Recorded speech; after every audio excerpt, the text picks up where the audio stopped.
आज पूरे इंडिया में वो अभी जो लास्ट जो उनका हाँ, ड्रामा आया हाँ। पूरे इंडिया में उनका मतलब क्रेजी पाकिस्तानी क्या फॉलो कर रहे होंगे और वो वही ड्रामा है मेरे ख्याल से वो आके वो एक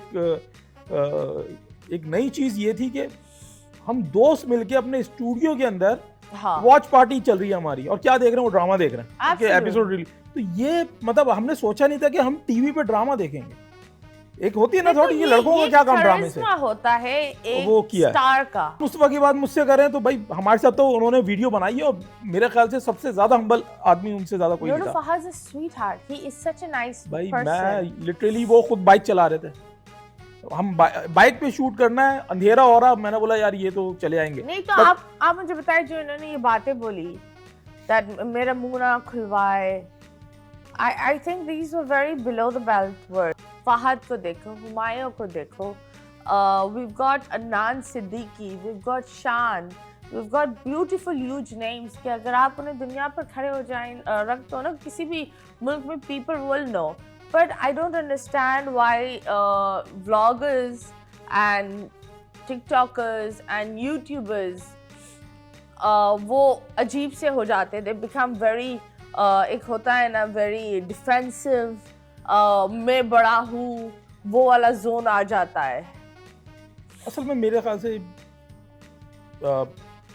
मैंने खुद ये फील किया है बहुत सारी जगहों पे कि जिसको ओवरनाइट सक्सेस मिलती है या एकदम से मतलब एक शख्स 7-8 साल से कोई कंटेंट बना रहा है और एकदम से उसका कंटेंट फिर पुश होने लगता है, उसके अंदर एक अलग हम्बलनेस होती है। मैं मेरे एक दोस्त अली सुफियान का अगर आपने उसके देखे हो वीडियोस तो वो काफी टाइम से वो वीडियोस बना रहा है, मतलब हमारे टाइम से उसके अच्छे होते हैं। I really love अब them. लोगों को समझ आना शुरू हुआ, अब उनको पता चला उसकी वैल्यू। हाँ तो एक वो चीज होती है और एक होती है कि भाई आप ओवरनाइट आपने कुछ ऐसी क्रिंज हरकत की और आप फेमस हो गए। हाँ तो जब वो फेमस होता है ना तो उसके अब चूंकि उसने वो स्ट्रगल पार्ट नहीं देखा तो उसके अंदर हम्बलनेस नहीं है, प्लस ये कि वो उसने पूरी इंडस्ट्री की एक बिहेवियर नहीं देखा तो उसको ये लगता है कि यार फेमस लोग होंगे तो ये एटीट्यूड रखना जरूरी है एक फेक सेलिब्रिटी का। okay. तो वो कहीं ना कहीं वो लिबादा ओढ़ लेते हैं एक फेक सेलिब्रिटी का कि यार गार्ड्स होने भी जरूरी है, हाथ में एक वाटर बॉटल बिला वजह होनी है, घर में भले तू नलके से पानी पी रहा है बट पब्लिक में हाथ में एक बॉटल होनी जरूरी है, भले प्यास नहीं लग रही हो आपको। हाँ तो ये चीजें वो शायद नोट करते होंगे, अच्छा यार ये शाहरुख खान भी इस तरह चल रहा होता है और ये सेलिब्रिटी है तो मैं भी बन जाता हूँ। तो नहीं होती। तो लेकिन आप बताएं जब हम बात करते हैं तो देयर इज मोरो जुनेजो वो भी बनाते हैं, ठीक है, एंड देन देयर इज डकी and there is Sham Idrees and there is Rajab Bhatt and there is माफ Safdar and there is also Ali Gulpeer, उसका भी कंटेंट ही है ना।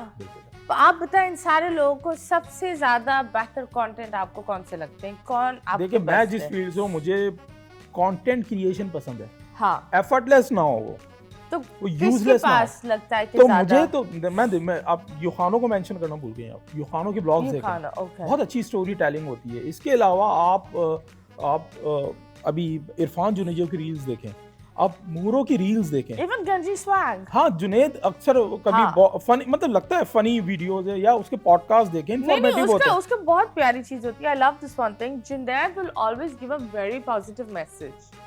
एक वीडियो के साथ वो एक सबक जरूर सिखाता है वहाँ वीडियो का मकसद है ना, मतलब बेमकसद वीडियो कोई नहीं है। हाँ। अगर कोई स्किट भी बना रहा है ना तो उसके अंदर कोई ना कोई ऐसी चीज होगी जिसके बारे में डिस्कशन हो रही होगी। True. अगर मैं फूड ब्लॉग बनाता हूँ तो फूड ब्लॉग जब तक मुझे लगेगा नहीं कि यार ये चीज आवाम को बतानी चाहिए मैं नहीं बनाता, मैं बैठा हूँ। तो आपके कोई ना कोई जब आप कंटेंट डाल रहे हो उसके पीछे कोई ना कोई हुक होना चाहिए। अब जब डेली लाइफ जो व्लॉग बनाते हैं उनका मसला ये है कि आप अब मेरी लाइफ में या आपकी लाइफ में या उनकी लाइफ में भाई महीने में कितनी दफा एक्साइटिंग चीजें हो जाएंगी, 2, 3, 4 दफा। True. बाकी तो हमारी नॉर्मल लाइफ है, सो के उठे काम पे गए वापस आ गए, सही बात यही है ना। हाँ। बट जब व्लॉग में आपको हर दिन कोई ना कोई एक्साइटेड चीजें करनी होती है तो आप वो फेक करते हो, फिर बहुत सारी ऐसी हरकतें करते हो कि जो बंदा बोलता है यार ये नॉर्मल लाइफ में ऐसी चीजें नहीं होती। तो आप वो अपने मकसद से हट गए, या तो आप कह दो कि आप जो कर रहे हो वो प्रैंक्स है Okay. या वो री इनैक्टमेंट है, अब डेली आपके लाइफ में इतनी हैपनिंग नहीं हो सकती। तो फैमिली व्लॉगिंग अगर कोई इंसान करना चाहे तो किस तरह करे वो कंटेंट के साथ? देखिए फैमिली व्लॉगिंग से मसला नहीं है मुझे। नहीं हर पर कोई अगर लाइक content- लेट्स सपोज अगर आप कंटेंट ऐड करना चाहें, क्या होना चाहिए कंटेंट? देखिए मसला ये है कि आप अपनी बजाय कि आप किसी को बेडरूम में बुला लें, भाई एक दौर था हम घरों पे, बल्कि आज भी हम अगर किसी के घर जाते हैं तो हम क्या करते हैं, ऐसे ही घुस जाते हैं। हम क्या करते हैं, खटखटाते हैं ना, हाँ फिर वो बुलाते हैं तो हम जाते हैं। जी जी। अभी जितने भी जो डेली लाइफ ब्लॉगर्स हैं, आप उनके घर में घुसे हुए हैं, ये भी घुसे हुए होंगे उनके घर में, उनको भी पता होगा कि कहाँ कमरा, कहाँ बेड है, कहाँ कबर्ड है, सबको पता होगा। आप घुसे हुए हैं किसके घर में? बेगम को कौन सा गिफ्ट दिया ये भी पता होगा इनको। हाँ अपनी बेगम को क्या दिया इनको नहीं पता होगा। ऐसी है वो हाँ कर रहे हैं। बस छोड़े, आपने दिल की बात पकड़ ली इनकी। तो ये देखे, ये मसला है यहाँ पे। ओके तो आप मुझे बताएं, ये जो अभी एक न्यू कंट्रोवर्सी आई है विद शाम इदरीस एंड डकी, ये क्या है एंड व्हाट इज इट? वो असल में वो अंडरटेकर का होता था ना, जिंदा हो जाता था। शाम इदरीस अंडरटेकर की तरह एकदम से जिंदा हुआ 7 साल के बाद। 7 साल के बाद? हाँ, वो असल में कंट्रोवर्सी हुई थी डकी वर्सेस शाम। एक फड्डा चला था कि डकी कहता था कि इसने मेरे फादर को कॉल किए, धमकियां दी हैं, वो दी हैं, जिसकी वजह से। मेरी बात सुने, क्या ये यूट्यूबर्स धमकियां देते हैं, एक दूसरे को किडनैप करते हैं, या ये एक ड्रामा होता है? लेकिन मुझे तो पता नहीं, चूंकि मेरे जो सर्कल है, नहीं आता कि ये इतने फड्डे तो कहीं होते नहीं है जितना ये लोग आपस में कर रहे होते। समझ में नहीं आता। डेली लाइफ में इतनी चीजें हो नहीं सकती। हाँ। तो कहीं ना कहीं अब वो सवाल आ जाता है कि कहीं ये फेक तो नहीं है, fake it till you make it. तो ये वाला चक्कर मुझे लग रहा है।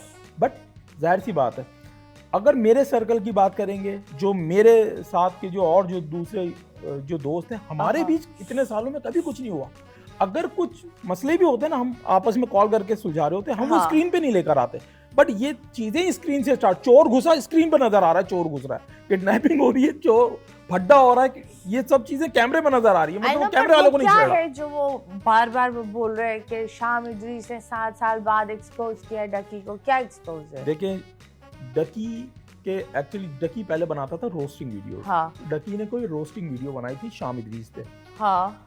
शाम ने, जाहिर सी बात है, शाम को शायद वो अच्छा नहीं लगा होगा, कंसर्न नहीं लिया होगा, या कुछ और बहुत पर्सनल हो गया होगा। वो भी थी फ्रॉगी। हाँ, तो वो शायद उसको लगा होगा बहुत ज्यादा पर्सनल हो गया, मेरी हाँ। फैमिली के बारे में बात कर रहा, तो उसने उसके चैनल पे स्ट्राइक दी थी।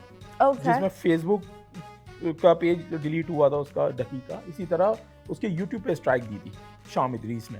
और वही स्ट्राइक के गेम की वजह से एक फड्डा चला था। फिर यहाँ से शाम इदरीस कोई वीडियो आती थी, वहाँ से डकी की कोई वीडियो आती थी, और ये सिलसिला महीने तक हमने बर्दाश्त किया था। Really? और फिर उसके बाद ये सॉर्ट आउट हो गया था, चीज़ें वो हो गई थी। डकी का ये कहना था भाई इसने मेरे फादर को धमकियां लगवाई हैं, ये है वो है, साइबर क्राइम से